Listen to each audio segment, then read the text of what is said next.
Chapitre 14. L'enfant reçoit le nom de Marie. Dans les premiers jours qui suivirent la naissance de Marie, un grand nombre de parents vinrent des environs visiter sainte Anne. Plusieurs serviteurs de Joachim vinrent aussi des pâturages éloignés. Tous virent l'enfant et tous témoignèrent la plus vive joie. Elle était placée dans un berceau sur une estrade, enveloppée jusqu'au bras de deux langes, l'un de couleur rouge et l'autre de couleur blanche, et elle portait autour du cou un voile transparent. Marie, fille de Cléophas et de Marie, fille aînée d'Anne, enfant de 2 à 3 ans, jouait avec elle et la caressait. Le 20e jour, il y eut une grande fête dans la maison de sainte Anne. Au centre d'une grande salle, un autel était dressé, couvert d'une nappe rouge et blanche. Sur l'autel reposait un berceau rouge et blanc comme la nappe, avec une couverture bleue de ciel. Un pupitre placé près de l'autel portait des rouleaux de parchemin contenant des prières. Devant l'autel se tenaient 5 prêtres de Nazareth, vêtus de leurs habits sacerdotaux.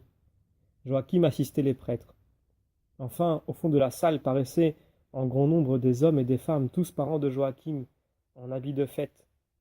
Anne demeura dans sa chambre, quoiqu'elle se levât déjà et ne parut pas à la cérémonie.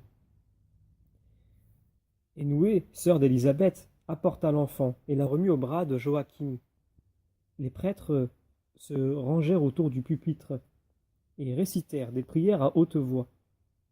Joachim présenta l'enfant au plus digne d'entre eux, qui l'éleva en l'air comme pour offrir à Dieu et la replaça sur l'autel dans son berceau.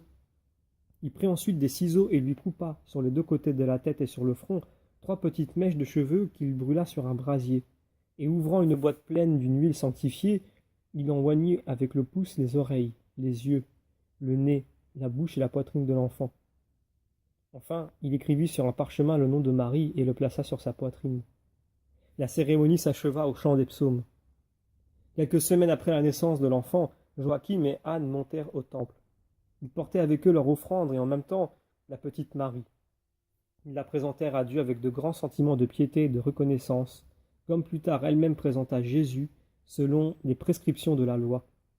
Quand ils vinrent le lendemain pour faire leur offrande, ils firent vœu de la consacrer dans peu d'années au service du temple, et ils retournèrent avec elle à Nazareth.